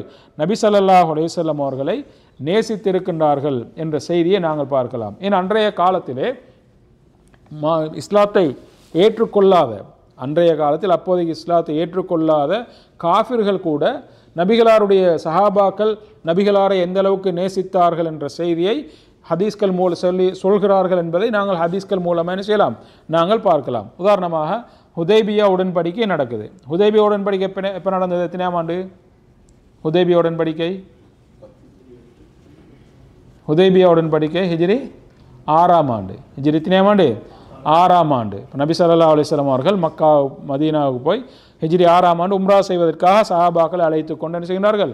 வருகின்றார்கள். அப்போ அந்த நேரத்தில் அவர்களை உம்ரா செய்ய விடாமல் தடுக்கின்றார்கள். அப்போ தான் அந்த ஹுதைபியா அந்த உடன்படிக்கை நடக்குது. அப்போ இந்த உடன்படிக்கை நடக்கிற சம்பவத்தில் நீண்ட ஒரு ஹதீஸ், அதில் உர்வா இப்னு மஸ்ஊத், உர்வா என்று சொல்லக்கூடியவர், அவர் இஸ்லாத்தில் இல்லை, அவர் காஃபிர். அவர் சொல்கிறார், நடந்த சம்பவத்தை வச்சு அவர் சொல்கிறார், புகாரில் இந்த செய்தியை நீங்கள் பார்க்கலாம். அவர் சொல்கிறாரு, நான் பல அரசர்களுக்கெல்லாம் போயிருக்கிறேன், பல அரச சபைகளுக்கெல்லாம், கிஸ்ரா, பாரசீகம், ரோம், இப்படி எல்லா இடங்களுக்கும் நான் போயிருக்கிறேன். ஆனால் அங்கே போய் எந்த அரச சபையிலும் அந்த அரசரோடு இருக்கக்கூடிய அந்த தோழர்கள் அல்லது அவருடைய அமைச்சர் இருப்பாங்களே, அவர்கள் அந்த அரசனுக்கு கொடுக்காத மரியாதை கண்ணியத்தை எல்லாம் முஹம்மதுடைய தோழர்கள் முஹம்மது ஸல்லல்லாஹு அலைஹி வஸல்லம் அவர்களுக்கு கொடுத்ததை நான் பார்த்தேன் என்று அவர் சொல்கிறாரு. எந்த அளவுக்குன்னு சொன்னால், முஹம்மது ஸல்லல்லாஹு அலைஹி வஸல்லம் அவர்கள் என்ன செய்ய ஏதாவது ஒன்று பேசினால், முஹம்மது நபி ஸல்லல்லாஹு அலைஹி வஸல்லம் அவர்கள் பேசும்போது சஹாபாக்கள் அப்படியே அமைதியாகி விடுவார்கள். அவர்கள் என்ன பேசுகிறார் என்பதை அமைதியாக கேட்டுக்கொண்டிருப்பார்கள். அவர் ஒழு செய்ய போனால் அந்த ஒழுவுடைய தண்ணீர் கீழே விழாமல் சஹாபாக்கள் போட்டி போட்டுக்கொண்டு அந்த நீரை அவர்கள் பிடிப்பார்கள். அந்த நீரை அவர்கள் பிடிக்கிறார்கள் என்ற அந்த செய்தியை யார் சொல்றாரு? ஒரு காஃபிராக இருந்த உர்வா என்று சொல்லக்கூடியவர் அங்கே சொன்னார் என்ற செய்தியை இமாமுனா புகாரி ரஹிமஹுல்லா அவர்கள் பதிவு செய்திருக்கின்றார்கள் என்ற செய்தியை நாங்கள் பார்க்கலாம். அப்போ சஹாபாக்கள் அல்லாஹ்வுடைய தூதரை எந்த அளவுக்கு நேசித்திருக்கிறார்கள், அதுக்கு நேரடியாக அந்த காஃபிர்கள் கூட, அன்றைய காலத்தில் வாழ்ந்த காஃபிர்கள் கூட சாட்சி பாரக்கூடிய அந்த செய்தியை நாங்கள் பார்க்கலாம். எனவே அன்பார்ந்த சகோதரர்கள், அப்போ அவர்களுடைய நேசத்துக்கு முன்னால் எங்களுடைய நேசம் எல்லாம் சாதாரணம். அவர்களை மீறி நாங்கள் யாரும் நேசிக்க போகிறோம். இன்றைக்கும் சரி, இதுக்கு பின்னால் உலகம் அழிகின்ற வரைக்கும் வரக்கூடிய மக்கள் யாராக இருந்தாலும் அவர்கள் நேசித்ததை போன்று நாங்கள் யாரும் நேசிக்க மாட்டோம். அவர்கள் நேசித்ததை போன்று அல்லாஹ்வுடைய தூதரை நாங்கள் யாரும் நேசிக்க மாட்டோம். ஏன்? சஹாபாக்கள், ஆண்கள், பெரியவர்கள், பெண்கள் என்றெல்லாம் சிறியவர்கள் கூட அல்லாஹ்வுடைய தூதரை எந்த அளவுக்கு நேசித்திருக்கிறார்கள் என்பதை நாங்கள் வரலாற்றிலே பார்க்கலாம். பத்ர் யுத்தம் ஹிஜ்ரி எத்தனாம் ஆண்டு நடந்தது? ஹிஜ்ரி 2ஆம் ஆண்டு. பத்ர் யுத்தம் ஹிஜ்ரி 2ஆம் ஆண்டு நடக்குது. இந்த யுத்தத்தில் காஃபிர்களுடைய தலைவர்களில் ஒருவர் யாரு? அபூஜஹல். அபூஜஹலை கொலை செய்தது யாரு? முஆத், முஅவ்வித். அவங்களாம் யார்? பெரியாக்களா? சாதாரண சிறிய பிள்ளைகள். அவங்கள யாரு? சின்ன பிள்ளைகள், சிறிய பிள்ளைகள். அப்போ அல்லாஹ்வுடைய தூதர் மீதுள்ள அந்த முஹப்பத்தை பாருங்கள். அவர்களுக்கு அந்த சிறிய பிள்ளைகள் கூட, சிறுவர்கள் கூட அல்லாஹ்வுடைய தூதரை எந்த அளவுக்கு நேசித்திருக்கிறார்கள் என்பதை நாங்கள் பார்க்கலாம். இமாம்னா புகாரி ரஹிமஹுல்லாஹ் அவர்கள் இந்த செய்தியை பதிவு செய்கின்றார்கள். பத்ர் யுத்தம் நடந்து கொண்டிருக்கும் போது அப்துர் ரஹ்மான் இப்னு அவுஃப் என்று சொல்லக்கூடிய சஹாபியத்தில் இந்த 2 சிறுவர்களும் வந்து அபூஜஹல் எங்க, அவனை எனக்கு காட்டுங்க என்று சொல்கிறாங்க. ஏன்னா இவங்களுக்கு தெரியாது அபூஜஹல் யாருன்னு, இவங்களுக்கு தெரியாது. நீங்கள் எனக்கு அபூஜஹலை காட்டுங்கன்றாரு. என்னதுக்கு, என்ன விஷயம், என்னதுக்குன்னு கேட்குறாங்க அவர். அப்போ அவங்க சொல்கிற காரணத்தை பாருங்கள். கான யசுப்புர் ரசூல் அல்லா, அந்த அபூஜஹல் என்ன செய்தான்? அல்லாஹ்வுடைய தூதரை ஏசி கொண்டிருந்தான். அல்லாஹ்வுடைய தூதரை ஏசுறாரு. அப்போ அது அந்த சிறுவர்களுக்கு பொறுக்கல். அல்லாஹ்வுடைய தூதரை ஒருத்தன் ஏசுறான், நாங்கள் எப்படி பார்த்து கொண்டு இருக்கிறது? ஏன்னா அவனை கொலை செய்வோம், அவனை நாங்கள் தான் கொலை செய்வோம், நீங்கள் எங்களுக்கு அவனை காட்டுகின்றார்கள். அப்போ அபூதுர் ரஹ்மான் இப்னு அவுஃப் அவர்களுக்கு அபூ ஜஹலை அங்கே காட்டி கொடுக்கின்றார்கள். அவர்கள் இருவரும் அங்கே கொலை செய்தார்கள் என்ற செய்தியை நாங்கள் அந்த வரலாற்று செய்தியில் நீண்ட ஒரு ஹதீஸில் நாங்கள் என்ன செய்யலாம், பார்க்கலாம். நீண்ட ஒரு ஹதீஸில் அதை நாங்கள் அந்த 2 சிறுவர்கள் தான். அப்போ அங்கே காரணம் என்னது? அல்லாஹ்வுடைய தூதரை ஏசுகின்றார் என்ற ஒரு காரணம். இன்றைக்கும் உலகத்தில் அல்லாஹ்வுடைய தூதரை ஏசக்கூடியவர்கள், அவர் மீது பல குற்றச்சாட்டுகளை சுமத்தக்கூடியவர்கள் இருக்கத்தான் செய்கிறார்கள். அப்போ முஸ்லீம்களுடைய அந்த உணர்வுகள் அந்த நேரத்தில் எப்படி இருக்கிறது என்பதை உண்மையான நேசம் இருக்கக்கூடியவர்கள் நாங்கள் அப்போது என்ன செய்யலாம், அந்த உணர்வுகளை நாங்கள் பார்க்கலாம். எனவே அன்பான சகோதரர், அப்போ சஹாபா சிறுவர்கள் கூட அல்லாஹ்வுடைய தூதரை எந்த அளவுக்கு நேசித்திருக்கின்றார்கள் என்பதை இதன் மூலமாக என்ன செய்யலாம், நாங்கள் அறிந்து கொள்ளலாம். எனவே அல்லாஹ்வுடைய தூதருடைய அந்த தோழர்கள் அவரை எந்த அளவுக்கு நேசித்தார்களோ, எந்த அளவில் வைத்து அவரை நேசித்தார்களோ அதைத்தான் நாங்கள் என்ன செய்யணும், அந்த அளவில் தான் நாங்கள் என்ன செய்யணும், அல்லாஹ்வுடைய தூதரை நாங்கள் நேசிக்க வேண்டும். அதை மீறி என்ன செய்ய முடியாது, அதை மீறி எங்களால் நேசிக்க முடியாது. அப்போ இதில் தான் நாங்கள் கவனமாக இருக்க வேண்டும். அல்லாஹ்வுடைய தூதரை நாங்கள் நேசிக்கும் போது அதில் எல்லை மீறக்கூடாது. நாங்கள் என்ன செய்யக்கூடாது, அல்லாஹ்வுடைய தூதர் விடயத்தில் எல்லை மீறக்கூடாது. இப்போ சஹாபாக்களுக்கு மத்தியில் அப்படியான ஒரு நிகழ்வு நடந்தது. எப்போ அல்லாஹ்வுடைய தூதர் மரணிக்கின்றார்கள், அல்லாஹ்வுடைய தூதர் என்ன செய்கிறாங்க, மரணிக்கின்றார்கள். அப்போ அந்த நேரத்தில் உமர் ரலியல்லாஹு என்ன செய்கிறாங்க, அல்லாஹ்வுடைய தூதர் மரணிக்கவில்லை, அல்லாஹ்வுடைய தூதர் மரணிக்க, ஏன்னா அந்த அளவுக்கு அவங்களோட மஹப்பத்தான் அது காரணம், வேறு அதை மறுக்கிறது இல்லை. அல்லாஹ்வுடைய தூதர் அந்த விஷயத்தை மறுக்கிறது இல்லை, ஆனால் அவர் மீது அன்பு, இவர் அல்லாஹ்வுடைய தூதர் மரணிக்க மாட்டார் அப்படி என்ற ஒரு இது அந்த ஒரு சிந்தனை அவருக்கு இருந்தது.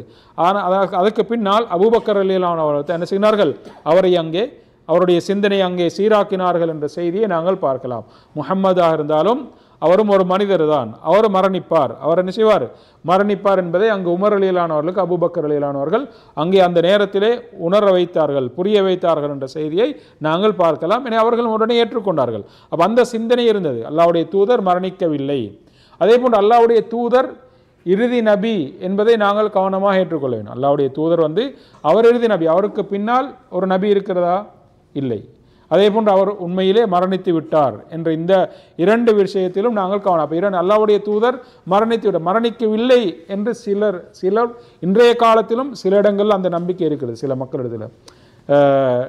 நீங்கள் அறிந்திருக்கலாம், எங்களோட கம்பெனியில் வேலை செய்கிறாங்க இந்த நேபாள் பகுதியை சேர்ந்த சில மக்கள். அப்போ அதில் 1-2 பேர் இருக்கிறாங்க, அவங்கள்ட்ட அந்த நம்பிக்கை இருக்கிறாங்க. அவங்க பேசும்போது முஸ்லீம்கள்ட்ட அவங்க சொல்கிறாங்க என்னது, இன்னும் அல்லாஹ்வுடைய தூதர் மரணிக்கல்ல, மௌத்தா போவல்ல என்ற ஒரு சிந்தனை அவங்கள்ட்ட இருக்குது. அப்போ அப்படியான நிலைமை எங்களுக்கு இருக்குது. அப்போ இன்றைக்கு சில பகுதிகள் அப்படி இருக்கிறது என்பதை அதன் மூலமாக என்ன செய்து விளங்கக்கூடிய அமைப்பில் இருக்குது. அப்போ அல்லாஹ்வுடைய தூதரை நாங்கள் நேசிக்கிறோம். அப்போ அல்லாஹ்வுடைய தூதர் நேசிப்பதன் அடையாளம் அல்லது இது.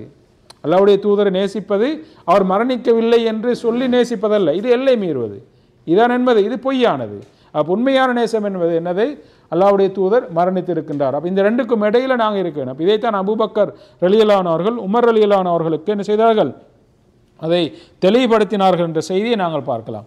அதே போன்று அல்லாஹ்வுடைய தூதர் இறுதி நபி என்பதிலும் என்ன செய்ய வேண்டும், நாங்கள் கவனமாக இருக்க வேண்டும். அப்போ அல்லாஹ்வுடைய தூதரை நாங்கள் நேசிக்கக்கூடிய சந்தர்ப்பத்தில் அவர்களுடைய தோழர்கள் எந்த அளவில் வைத்து அந்த அல்லாஹ்வுடைய தூதரை நேசித்தார்களோ அந்த அளவில் நாங்கள் நேசிக்க வேண்டும். அன்பார்ந்த சகோதரர்களே, நாங்கள் பார்க்கலாம். எனவே இன்றைய எங்களோட சமூகத்தில் இப்போ நாங்கள் அல்லாஹ்வுடைய தூதரை நேசிக்கிறோம் என்று பொதுவாக இந்த ரபியுல் அவ்வலுடைய மாதம் வரும்போது மாத்திரம் என்ன செய்வோம், பல விஷயங்களை நாங்கள் முன்னெடுத்து செல்வோம். சமூகத்தில் நடக்கிறது, முன்னெடுத்து செல்கின்றார்கள்.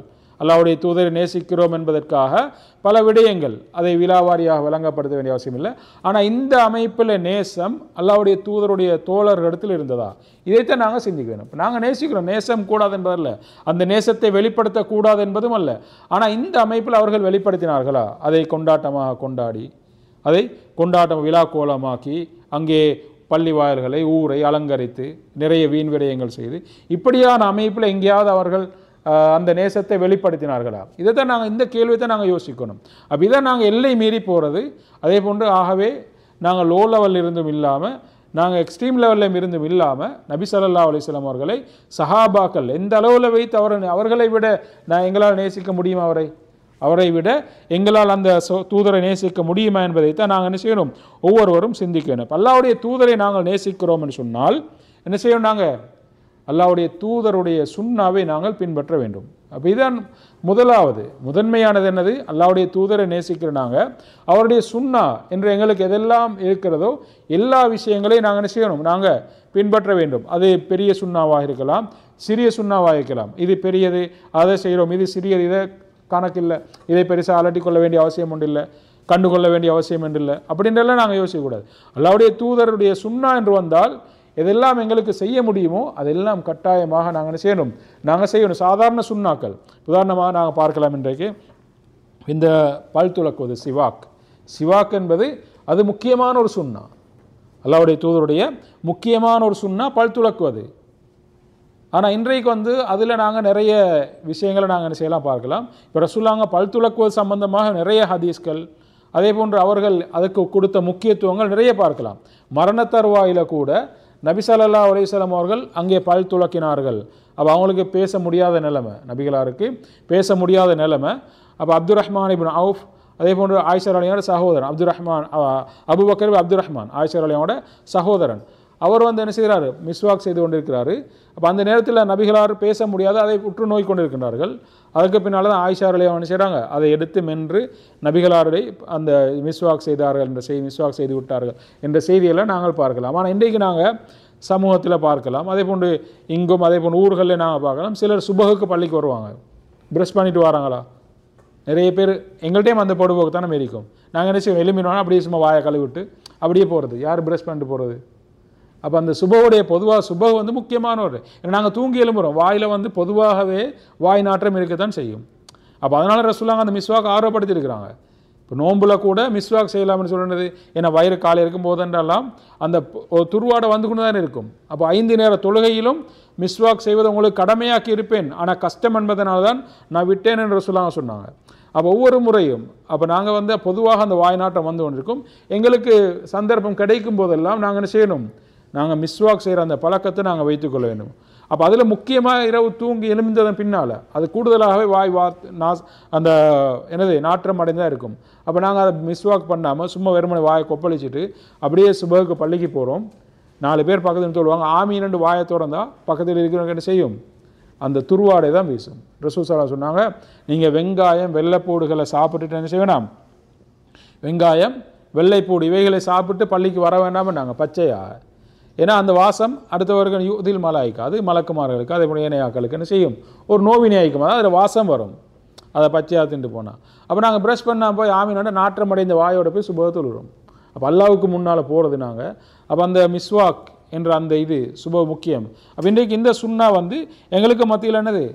ஒரு கண்டுகொள்ளப்படாத அல்லது கவனிப்பாரற்ற ஒரு நிலையில் இருக்கக்கூடிய சாதாரண சுன்னாக்கள் என்று நாங்கள் கைவிடப்பட்ட சுன்னா. ஆனால் இது சாதாரண சுன்னா இல்லை, இது முக்கியமான ஒரு சுன்னா. சிவாக் என்பது ரசூலுல்லாஹ் மிகவும் முக்கியத்துவம் கொடுத்து வலியுறுத்திய சுன்னாக்கள் ஒன்று.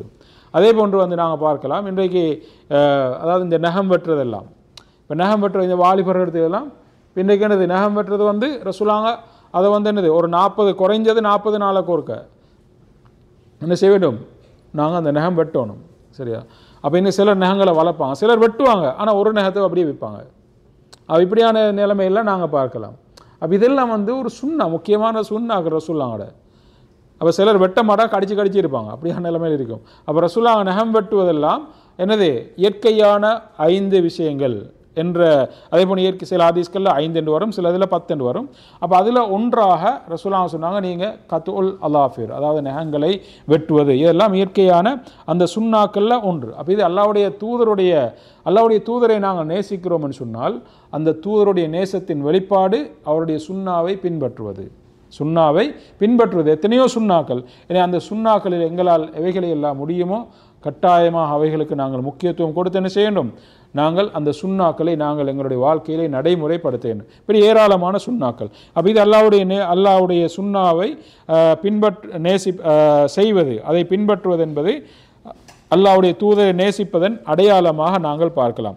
அதே போன்று அன்பார்ந்த சகோதரர்களே, அல்லாஹ்வுடைய தூதரை நேசிக்கின்ற நாங்கள் அல்லாஹ்வுடைய தூதருடைய தோழர்கள் அவர்களையும் நாங்கள் நேசிக்க வேண்டும். அல்லாஹ்வுடைய தூதருடைய தோழர்கள் யார்? சஹாபாக்கள்.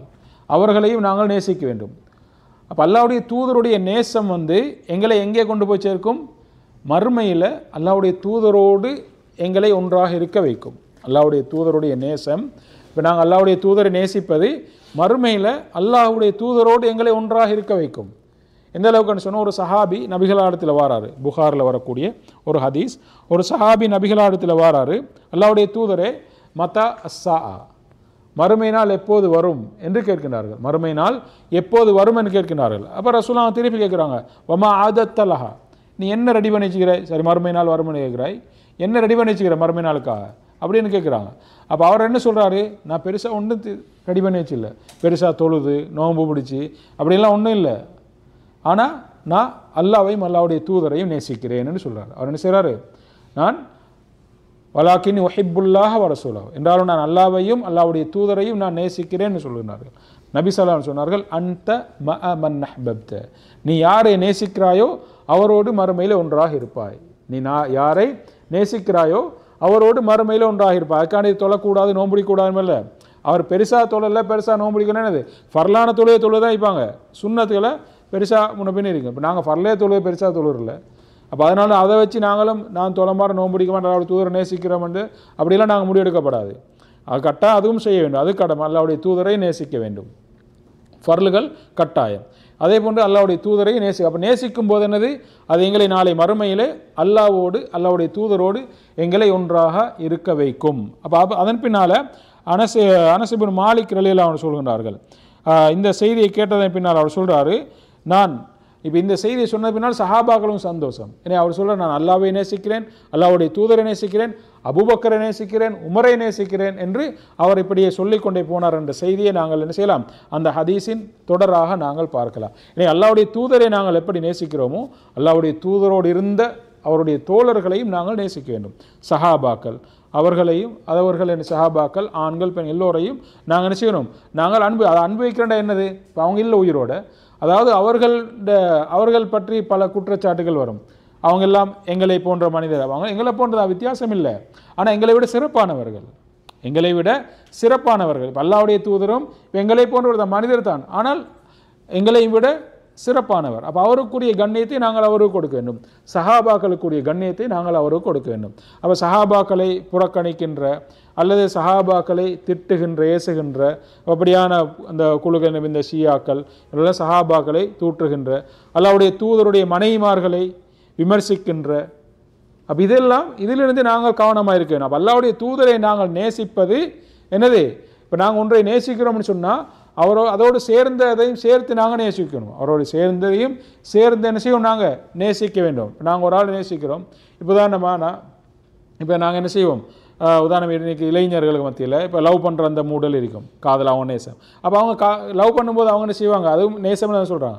அப்போ அந்த நேசிக்கும் போது இப்போ நாங்கள் லவ் பண்ணுற பிள்ளைக்கு எது பிடிக்குமோ அதை இவருக்கும் விரும்புவோம், அப்படி தான் நேசிக்கிறது. ஏன்னா அவளுக்கு பிடிக்கிறதுனா இது பிடிக்கிறது உதாரணத்துக்கு. அப்போ நாங்கள் அல்லாஹ்வுடைய தூதரை பொதுவாக நாங்கள் ஒன்றை நேசிக்கிறோம்னு சொன்னால் எங்களுக்கு அதோடு சேர்ந்தது நாங்கள் என்ன செய்யணும். இப்போ நாங்கள் எங்களுடைய தாயை நேசிக்கிறோம், எங்களுடைய தாயுடைய சகோதரி அப்போ அப்படி அவங்கள நாங்கள் நேசிக்கிறோம், எங்களுடைய பிள்ளைகள், அதே போல் எங்களுடைய தந்தையுடைய சகோதரி, இப்போ இவங்களை நாங்கள் நேசிக்கிறோம். அல்லாஹ்வுடைய தூதரை நாங்கள் நேசிக்கும் போது அல்லாஹ்வுடைய தூதரோடு இருந்த சஹாபாக்கள், அதே போல் அல்லாஹ்வுடைய தூதருடைய மனைவிமார்கள், அவர்களை ஒருவர் குறை சொல்வனாக இருந்தால், அவர்களை ஒருவர் தரக்குறைவாக பேசுவானாக இருந்தால், அப்போ அந்த நேரத்தில் நாங்கள் என்ன செய்யக்கூடாது, அதை நாங்கள் ஏற்றுக்கொண்டு சும்மா இருக்கக்கூடாது. அந்த நேரத்தில் அவர்களை நாங்கள் ஒன்று புறக்கணிக்க வேண்டும், அல்லது அவர்களுக்கு நாங்கள் என்ன செய்யணும், தெளிவை கொடுக்க வேண்டும். அவர்களுக்கு நாங்கள் தெளிவை கொடுக்க வேண்டும். எப்போதும் அந்த சிந்தனைகளில் நாங்கள் என்ன செய்யக்கூடாது, நாங்கள் அகப்படாமல் எங்களை நாங்கள் பாதுகாத்து கொள்ள வேண்டும். அப்போ இது அல்லாஹ்வுடைய தூதரை நாங்கள் நேசிப்பதன் அடையாளம்.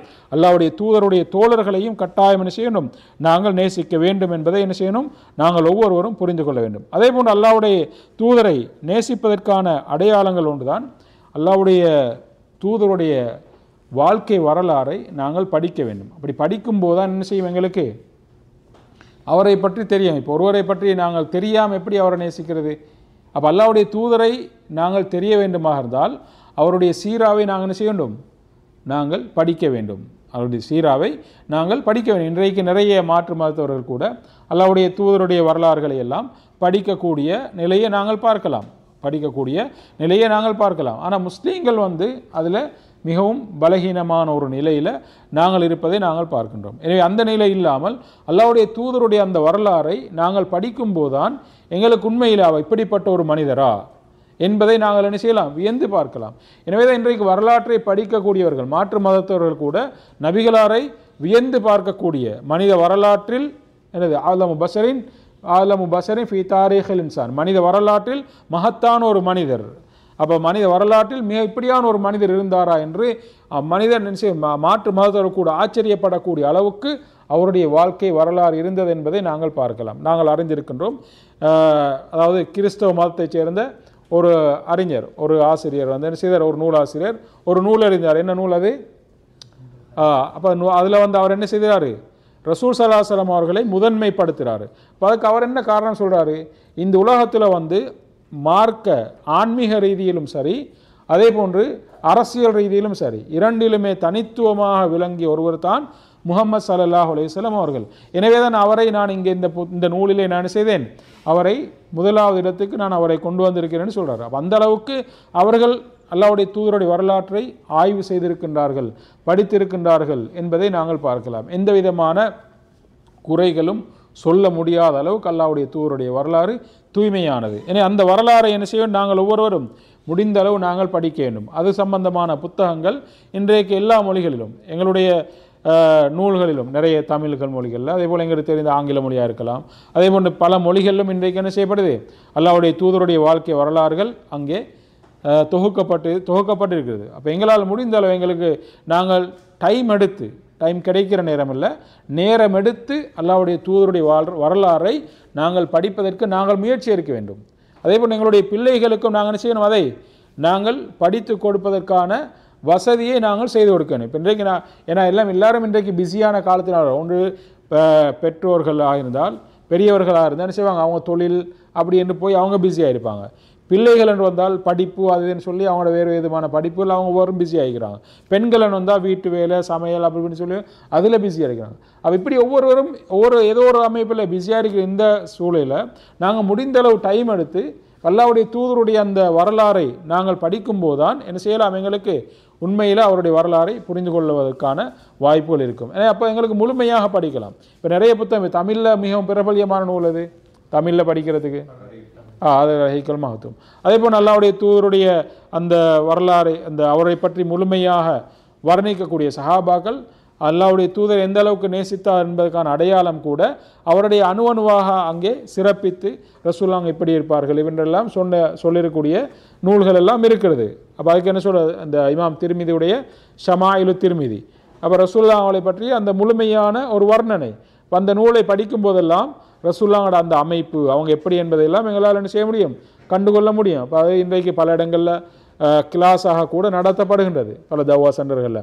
அப்போ அப்படியான விடயங்கள், அப்படியான இடங்கள் எங்களுக்கு தெரியுமா இருந்தது. இப்போ நாங்கள் அல்லாஹ்வுடைய தூதருடைய வரலாறு எனக்கு சரியாக தெரியாது, ஒரு தவா சென்டர் இருக்குது, அதில் என்ன செய்ய, இப்போ இங்கே உதாரணமாக இங்கே தாய் வந்து என்ன செய்கிறாரு, அந்த ரஹீக்குல் மக்தூம் கிதாப் பாடம் நடத்துகிறாரு, அல்லது ஷமாயில் திர்மிதி பாடம் நடத்துகிறார். அப்போ நாங்கள் என்ன செய்யணும், நாங்கள் அப்படியான வகுப்புகளில் நாங்கள் என்ன செய்யணும், கலந்து கொள்ளணும்.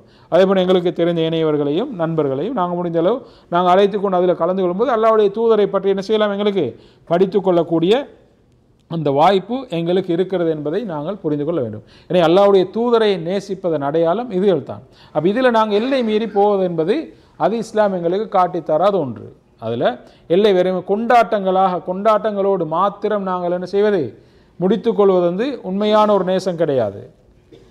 துக்தூர் உஸ்மான் அல் ஹமீஸ் என்று சொல்லக்கூடிய ஒரு சமகாலத்தில் இருக்கிறார் குவைத்தில்.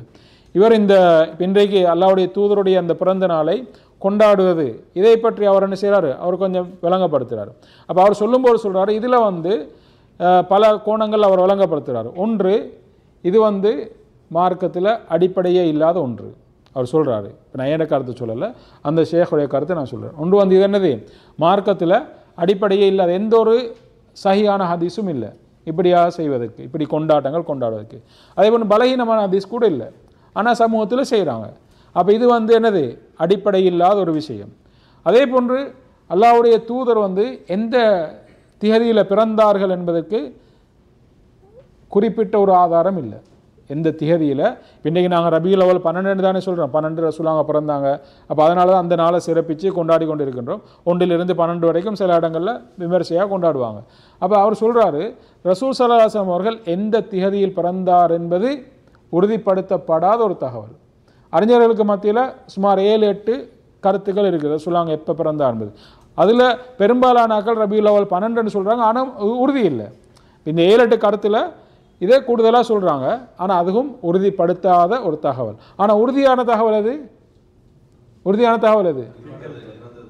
மௌத்தா போனது ரபியுல் அவ்வல் 12 என்பது உறுதி.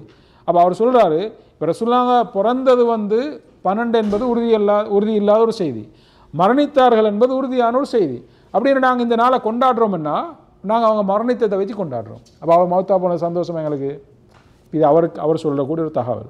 இந்த டாக்டர் உஸ்மான் அல் ஹமீஸ் என்பவர் சொல்லக்கூடிய ஒரு தகவல். அப்போ ரசூலுல்லாஹ் மரணித்தது எங்களுக்கு என்னது? சந்தோஷமா? அப்போ அந்த செய்தியை வச்சு நாங்கள் கொண்டாடுறோம். அல்லாஹ் எங்களை பாதுகாக்க வேண்டும். அதே போன்று இந்த விஷயம் ரசூலுல்லாஹோட காலத்திலும் இருக்கல, அவர்களுக்கு பின்னால் வந்த சஹாபாக்களுடைய காலத்திலும் இருக்கல, அதுக்கு பின்னால் வந்த உமையா ஆட்சியிலும் இருக்கல, அதுக்கு பின்னால் அந்த அப்பாசி ஆட்சியிலும் இருக்கல. அப்போ ஒரு காலத்திலும் இல்லை.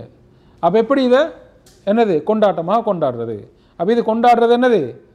கூடாது. இது விட வேண்டிய, தவிர்க்கப்பட வேண்டிய ஒன்று. அப்படி கொண்டாடுவதாக இருந்தால் அல்லாஹ்வுடைய தூதருடைய இறந்த தினத்தை கொண்டாடுவதுதான் அங்கே வெளிப்படையாக அர்த்தமாக இருக்கிறது என்பதை என்ன செய்கிறாரு அவர் சொல்ல வரக்கூடிய செய்தியாக நாங்கள் பார்க்கலாம். அதே போல் இமாம் இப்னு தைமிய்யா ரஹ்மத்துல்லாஹி அவர்கள் இக்திதாஉ சிராத்துல் முஸ்தகீம் என்ற அந்த நூலில் சொல்கிறாரு, இந்த ரசூல் ஸல்லல்லாஹு அலைஹி வஸல்லம் இந்த மீலாது விழா, இந்த கொண்டாட்டம் என்பது எப்போது உருவானதுன்னு சொன்னால் 4ஆம் நூற்றாண்டில். யார் இதை உருவாக்கினாங்க? 4ஆம் நூற்றாண்டில் யார் உருவாக்கினாங்க? ஷியாக்கள் ஒரு பேர் ஃபாத்திமியாக்கள். அவர்கள் என்ன செய்கிறாங்க? இதை உருவாக்கினார்கள். யார்? இது இமாம் இப்னு தைமிய்யா சொல்கிறாரு. ஹிஜ்ரி 4ஆம் நூற்றாண்டு, கர்னு ராபி 4ஆம் நூற்றாண்டில். அப்படின்னா அப்போ அதான் அந்த துக்தூர் உஸ்மான் ஹமீஸ் சொன்னது ரசூலுல்லாஹ் காலத்திலும் இல்லை, சஹாபாக்கள் காலத்திலும் இல்லை, தௌலா உஸ்மானியால் இல்லை, தௌலா அப்பாசியால் இல்லை. அவங்க எவ்வளோ காலம் ஆட்சி செஞ்சாங்க? ஒன்றுலேயும் இல்லை. அப்போ இன்றைக்கி நாங்கள் செய்கிறோன்னா அவ எப்போ உருவானது? 3 நூற்றாண்டுகளில், 4ஆவது நூற்றாண்டில். அந்த 3 நூற்றாண்டு தான் என்னது? ஹைருல் குரூன் கர்னி. அந்த சிறந்த 3 நூற்றாண்டிலும் இல்லை. 4ஆவது நூற்றாண்டில் தான் ஃபாத்திமியாக்கள் ஆரம்பிக்கிறாங்க. அதுக்கப்புறம் அது கொஞ்சம் விடுபட்டு இருந்து திருப்பி 7ஆவது நூற்றாண்டில் ஈரானில் என்ன செய்கிறாரு? அது திரும்ப உருவாக்கப்படுது. ஈரானில் திரும்பவும் என்ன செய்யப்படுது? இர்பில் என்று சொல்லக்கூடிய அரசனால் திரும்பவும் 7ஆம் நூற்றாண்டில், அப்போ 4ஆம் நூற்றாண்டுக்கு பின்னால் கொஞ்சம் அப்படியே மங்கி திரும்ப 7ஆம் நூற்றாண்டில் ஈரானில் திரும்ப அது என்ன செய்யப்படுது? அப்படியே உருவாக்கப்படுது. அதற்கு பின்னால் தான் மக்கள் மயப்படுத்தப்படுது. இங்கே இரண்டு விஷயம் அவர் சொல்கிறாரு. இந்த கொண்டாட்டம் அவர்கள் கொண்டாடுவதற்கு 2 விதமான காரணம். ஒன்று, ரசூல் ஸல்லல்லாஹு அலைஹி வஸல்லம் அவர்களை நேசிக்கிறோம் என்பதன் அடையாளமாக நாங்கள் இப்படி செய்தால் அல்லாஹ்வுடைய தூதருடைய நேசிக்கிறோம் என்பது அதனுடைய ஒரு காரணம். 2வது, கிறிஸ்தவர்கள் ஈசா அலைஹிஸ்ஸலாம் அவருடைய பிறந்த தினத்தை கொண்டாடி கொண்டு வந்தார்கள். அவர்களுக்கு ஒப்பாக ஏன் நாங்கள் அல்லாஹ்வுடைய தூதருடைய பிறந்த நாளை கொண்டாடக்கூடாது? இந்த 2 காரணங்களுக்காகவும் தான் என்ன செய்தார்கள்? இந்த ரசூல் ஸல்லல்லாஹு அலைஹி வஸல்லம் அவர்கள் பிறந்த அந்த நாளை கொண்டாடக்கூடிய அந்த நிலை வந்தது. எப்படி வந்தாலும் குல்லு பித்அத்தின் லலாலா, இதெல்லாம் புதிதாக வந்தது, எல்லாம் வழிகேடு என்பதை யார் சொல்றாரு? இமாம் இப்னு தைமிய்யா ரஹ்மத்துல்லாஹி அவர்கள் தங்களது இக்திதாஉ சிராத்துல் முஸ்தகீம் என்ற அந்த நூலில் அவர் என்ன செய்கிறாரு? இதை அங்கே சொல்லி காட்டுவதை நாங்கள் பார்க்க. அப்போ எந்த ஒரு உலமாக்களும், ஆரம்ப காலத்தில் இருந்த உலமாக்கள் சரி, இப்போ சமகாலத்தில் வாழக்கூடிய எந்த உலமாக்களாக இருந்தாலும் யாருமே இது என்னது அனுமதித்த ஒன்று என்று சொல்லவில்லை. அதனால தான் இது எல்லை மீறுது. அப்போ அல்லாஹ்வுடைய தூதருடைய நேசத்தில் நாங்கள் உண்மைக்கும் பொய்க்கும் இடையில் இருக்கிறோம். அப்போ உண்மையான நேசம் எப்படி இருக்கணும், பொய்யான நேசம் எப்படி இருக்க வேண்டும். அதே போல் அல்லாஹ்வுடைய தூதரை நேசிப்பதில் எல்லை மீறவும் கூடாது, அதே போல் அதில் அடிமட்டத்துக்கு போய் இருக்கவும் கூடாது. அப்போ நாங்கள் என்ன செய்யணும்? அங்கே நடுநிலைமையில் இருக்கணும் என்பதை நாங்கள் பாருங்கள். இப்போ சவுதி அரேபியா நாங்கள் இருக்கிறோம். சவுதியில் இப்போ அடுத்த மாதம் வருது, என்ன டே வருது? நேஷ்னல் டே கொண்டாடுறாங்க. எங்கேயாலும் நாங்கள் கேள்விப்பட்டுக்கிறோமா? இப்போ நாங்கள் புதுசாக தான் வந்திருக்கிறோம், நீங்களும் பல வருஷம் வைப்பீங்க. மீலாது கொண்டாடுமே எங்கேயாவது ஒரு நாள் கேள்விப்பட்டீங்க? எங்கெல்லாம் இல்லை. இப்போ மார்க்கத்தில் இல்லாத உண்டு. இப்போ நேஷ்னல் டே கொண்டாடுறாங்க. ஏன்னா அது கொண்டாடுற மார்க்கத்தை, அது மார்க்கம் இல்லை, ஆனால் அது கொண்டாடுறாங்க. ஆனால் இது மார்க்கம் என்று தானே செய்கிறாங்க. இப்போ இது மார்க்கம் என்று தான் செய்கிறாங்க. ஆனால் இது எந்த விதமான இதுக்குமே இது வரைக்கும். அதே போல் அரபு நாடுகள்லாம் இந்த இது இல்லைன்னு தான் நான் நினைக்கிறேன். லாவாலம் அரபு நாடுகள் எங்கும் இல்லை.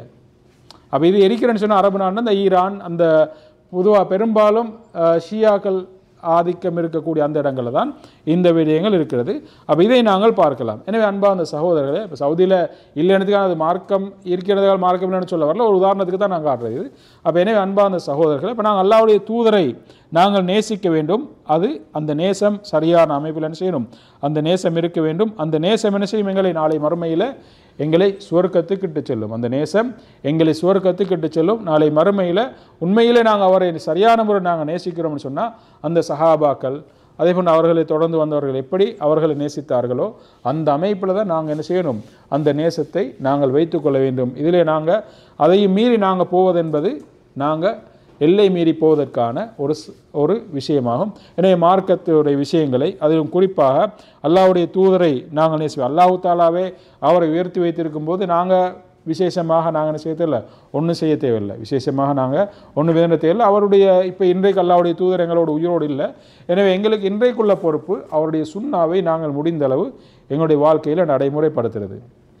இந்த சுன்னாவை முடிந்தளவு எங்களோட வாழ்க்கையில் நாங்கள் நடைமுறைப்படுத்துவது, அவருடைய வரலாறுகளை நாங்கள் படித்து அதே போன்று அவருடைய மார்க்கத்தை, அல்லாஹ்வுடைய தூதரை நாங்கள் நேசிப்பது நிறைய காரணம் சொல்லலாம். அல்லாஹ்வுடைய தூதர் நேசிப்பதற்கு நீங்கள் ஒரு காரணம் சொல்லுங்க அப்போ. யார் அல்லாஹ்வுடைய தூதரை நாங்கள் ஏன் நேசிக்க வேண்டும் சொல்லுங்கப்பா. அப்போ அது உண்டு. இப்போ அல்லாஹ்வுடைய தூதரை வந்து நாங்கள் நேசிக்கிறோன்னு யார் ரசூலுல்லாஹ் என்ன சொன்னாங்க, எங்களுடைய பெற்றோர்கள் எல்லோரையும் நாங்கள் நேசிக்க வேண்டும். அப்போ இது ஈமானோடு சம்மந்தப்பட்டது. பொதுவாக நாங்கள் யோசிக்கும் போது அல்லாஹ்வுடைய தூதர் நேசிக்கணும். அல்லாஹ்வுடைய தூதர் தான் எங்களுக்கு அல்லாஹ்வை அடையாளப்படுத்தி தந்தாங்க, அப்படித்தானே? அவர் தான் இந்த மக்களுக்கு சஹாபாக்களுக்கு அல்லாஹ் வணங்கணும். பல தெய்வங்களை வழிபட்டு கொண்டு இந்த மக்களை அல்லாஹ்வை வணங்க வேண்டும் என்று அடையாளப்படுத்தி கொடுத்தவர் யார்? அல்லாஹ்வுடைய தூதர். அப்போ அவரை நேசிக்கிறோம். இல்லைன்னா நாங்களும் பல தெய்வங்களை வழிபடக்கூடிய நிலைமையில் இருந்திருப்போம். அப்போ நேர் வழியை காட்டியது என்னது? அல்லாஹ்வுடைய தூதர். அதே போல் எங்களுக்கு மத்தியில் என்னது, மனிதருக்கு மத்தியில் வேற்றுமை கிடையாது. உயர்ந்தவன் தாழ்ந்தவன், அப்போ இதே போன்ற இந்த சாதி பிரச்சனை எல்லாமே இதெல்லாம் யார் இல்லாமல் ஆக்கினது? அல்லாஹ்வுடைய தூதர். அப்படிப்பட்ட ஒரு மனிதனை சரி, இதனால் தான் இந்த வரலாறு என்னது அவரை உயர்ந்து பார்க்குது. அதே போன்று சமூகத்தில் வந்து நிறைய தீமைகள் இன்றைக்கு வந்து சமூகத்தில் இந்த போதைப் பொருளுக்கு எதிராக இன்றைக்கு ஒவ்வொரு நாடுகளிலும் அல்லது ஒவ்வொரு ஊர்களிலும் நாங்கள் கூட இது எப்படி இல்லாமாக்குறது, இந்த போதைப் பொருளை எப்படி இல்லாமாக்குறது என்ற ஒவ்வொருவரும் ஒவ்வொரு விதமான விடயங்களை என்ன செய்கிறாங்க, கையாளுறாங்க. ஆனால் அது என்ன சக்ஸஸ் ஆகுதா? அல்லாஹ்வுடைய தூதர் அதை இல்லாமாக்கினாங்க தானே. அன்றைய காலத்தில் வாழ்ந்த மக்கள் எப்படிப்பட்ட மக்கள்? குடிகாரர்கள். அந்த இப்போ இஸ்லாத்தை ஏற்றுக்கொண்டு யார் எப்படி இருந்தால் அவர்கள் எல்லோரும் சாராயத்தை அவர்கள் அப்படி குடித்து வந்தார்கள். ஆனால் அல்லாஹ்வுடைய தூதருடைய வார்த்தைக்கு பின்னால், அல்லாஹ்வுடைய தூதர் அவர்களுக்கு சொன்னதன் பின்னால், இது ஹராம் என்று சொன்னதன் பின்னால், கட்டங்கட்டமாக கடைசியாக இதற்கு பின்னால் யாரும் சாராயம் அருந்தக்கூடாது என்று சொன்னதன் பின்னால் டோட்டலாக அப்படியே நிப்பாட்டினாங்க இல்லையா? காரணம் அவர் மீதுள்ள அந்த அன்பு நேசம், அவர் மீது உள்ள அன்பு அந்த நேசம். அப்போ இதை இன்றைக்கு சமூகம் வியந்து பார்க்குது. அப்படியே சும்மா சாதாரணமாக அப்போ அவருடைய தூதர் அவர் சொல்கிற அந்த வார்த்தைக்கு கட்டுப்பட்டு அப்போ அந்த சாராயத்தை இந்த போதைப் பொருள் அப்படியே இல்லாமல் நான் சொன்னேன். இதனால தான் வரலாற்று ஆசிரியர் சொல்வார்கள், மதீனா வந்து அப்படியே சாராய ஆறாக ஓடியதென்றெல்லாம் மிகைப்படுத்தி வரலாறுகளை சொல்லுவாங்க. அப்போ அந்தளவுக்கு அவங்க என்ன செய்தாங்க, அப்போ சாராயம் குடித்து கொண்டவர்கள் அவங்க பெரிய பெரல் கணக்கில் காய்ச்சி குடிப்பாங்க. அனஸ் புகாரில் தெளிவாக வருது. அனஸ் அவர்கள் என்ன செய்கிறாங்க, சாராயத்தை இன்னொரு ஆளுக்கு ஊற்றி கொடுக்கிறார்கள். அப்போ அங்கே சொல்லப்படுது சாராயம் ஹராமாக உடனே அடுத்த பேச்சில் என்ன செய்கிறாங்க, அதை அந்த பெரலை அப்படியே தள்ளி விட்டாங்க, சாராயம் அப்படியே கொட்டி. அப்போ இதெல்லாம் எங்கே? அல்லாஹ்வுடைய தூதருடைய அவர் மீது உள்ள அந்த நேசம், அவருடைய அந்த வார்த்தைக்குள்ள பவர். இதனால்தான் உருவா என்று சொல்லக்கூடிய அந்த காஃபிர் அந்த ஹுதைபியா உடன்படிக்கை என்பதுன்னு சொல்லி ரசூலுல்லாஹ் ஏதாவது சொன்னால் அப்படியே உடனே கட்டுப்படுவாங்க. அவர் சொன்னால் அமைதியாக கேட்டுக்கொண்டிருப்பார்கள். அவர் ஒளி செய்த தண்ணி கூட அங்கே நிலத்தில் விழாமல் அவர்கள் அங்கே பிடித்து கொள்வார்கள் என்றெல்லாம் ஒரு காஃபிர் சாட்சி பாடுறான்னு சொன்னால் இதான் சஹாபாக்கள் நபிகளார் மீது கொண்ட அந்த அன்பு நேசம். அப்போ உலகத்திற்குரிய பல தீமைகளை இல்லாமல் ஆக்குவதற்கு சமூகங்கள் பல திட்டங்களை எல்லாம் வைக்கும்போது அல்லாஹ்வுடைய தூதர் அங்கே அந்த சஹாபாக்களுக்கு மத்திய எல்லாத்தையும் அங்கே என்ன செய்தார்?